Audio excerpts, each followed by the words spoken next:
మాలలకు 12% నుంచి 18% రిజర్వేషన్లు వచ్చేలా ముఖ్యమంత్రి రేవంత్ రెడ్డి దృష్టికి అలాగే ఏఐసీసీ దృష్టికి తీసుకువెళ్తామని మంత్రి వివేక్ వెంకటస్వామి హామీ ఇచ్చారు. ఈ మేరకు ఆయన నిజామాబాద్ జిల్లా కేంద్రంలోని ఖంటేశ్వర్లోని ఫంక్షన్ హాల్లో జరిగిన వెంకటస్వామి జయంతి మాలల ఐక్య వేదిక సదస్సులో పాల్గొన్నారు. మాలలంతా ఐక్యంగా నిలబడి హక్కుల సాధన కోసం నిరంతరం పోరాడాలని పిలుపునిచ్చారు. మాలల వర్గీకరణ కోసం నిరంతరంగా పోరాడుతూనే ఉంటారని స్పష్టం చేశారు. రోస్టర్ విధానం వల్ల ప్రభుత్వ ఉద్యోగాల్లో మాలలకు తీవ్ర అన్యాయం జరుగుతుందని పేర్కొన్నారు.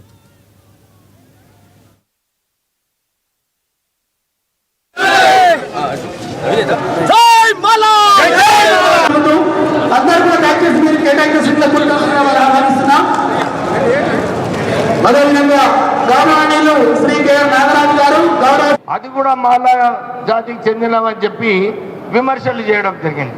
అక్కడ అందరు చూస్తున్నారు, టీవీలో చూస్తున్నారు, అందరు చూస్తున్నారు. నేను నా ఫోన్ చూసుకుంటున్నాను. నేను ఎక్కడ కూడా ఎవరు ఏం చెప్పినా నేను వినలేదు. కానీ కావాలని నేను దళితుడు ఉన్నాడు, నా వారి పైన విమర్శలు చేసినప్పుడు ఎందుకు నువ్వు మాట్లాడలేదని చెప్పి పబ్లిక్లో ప్రెస్లో ఇవ్వడము ఎందుకంటే జూబ్లీ హిల్స్ గెలిచే పరిస్థితిలో వచ్చింది. అందరు కూడా అనుకున్నారు కాంగ్రెస్ పార్టీ అక్కడ 12% నెగిటివ్ ఉండే, ఇప్పుడు 5 నేను అక్కడ ఇన్ఛార్జ్ మినిస్టర్గా అయిన తర్వాత అది 5% పాజిటివ్ తీసుకొచ్చినాను. అయితే కొన్ని ఉంటాయి, జెలసీస్ ఉంటాయి, కానీ వీరికి మంచి పేరు వస్తుందని చెప్పి కావాలని అర్థం లేని విమర్శలు చేయడం జరిగింది. నేను అసలు ఆ మీటింగ్లో ఉన్నాను, నాకు ఓర్చుకోలేక వెళ్ళిపోతున్నానని లక్ష్మణ్ కుమార్ గారు చెప్పారు. నేను ఆ మీటింగ్ అటెండ్ చేస్తాను. ఆ మీటింగ్ తర్వాత ఇంకొక మీటింగ్ పోయినాం ఇద్దరం, టిమ్రీస్ మీటింగ్. దాంట్లో ఇద్దరం పక్కనే కూర్చొని నేను కూడా చెప్పినాను మంత్రి గారు చాలా మంచిగా పనిచేస్తున్నారని చెప్పి ఆ మీటింగ్లో చెప్పినాను.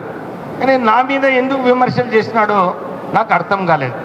ఆయన అది కూడా చెప్తున్నాడు, అరే నేను మాదిగా కులం అని చెప్పి వెళ్ళిపోతున్నాడని. అంటే ఈ తప్పుడు ప్రచారం ఎందుకు చేయాలి? నేను ఉన్నాను అక్కడ, అందరు చూస్తున్నారు, టీవీలలో చూస్తున్నారు, అన్ని మీటింగ్లలో నేను కలిసి పనిచేస్తాను. అసలు వారు రాజకీయాలలో వచ్చినప్పుడు కాకా వెంకటస్వామి గారే వారిని ప్రోత్సహించి, ఒక సింగరేణి కార్మికుని కొడుకు యూత్ కాంగ్రెస్లో ఉన్నాడు, వారికి ప్రోత్సహించాలని చెప్పి మొదటి కాంగ్రెస్ టికెట్ లక్ష్మణ్ కుమార్కి ఇచ్చింది కాకా వెంకటస్వామి గారు. మర్చిపోతున్నాడు ఆయన. ఇంకొక విమర్శ చేసినాడు కాకా వెంకటస్వామి గారు 5th అక్టోబర్ నాడు ఏదైతే జయంతి సందర్భం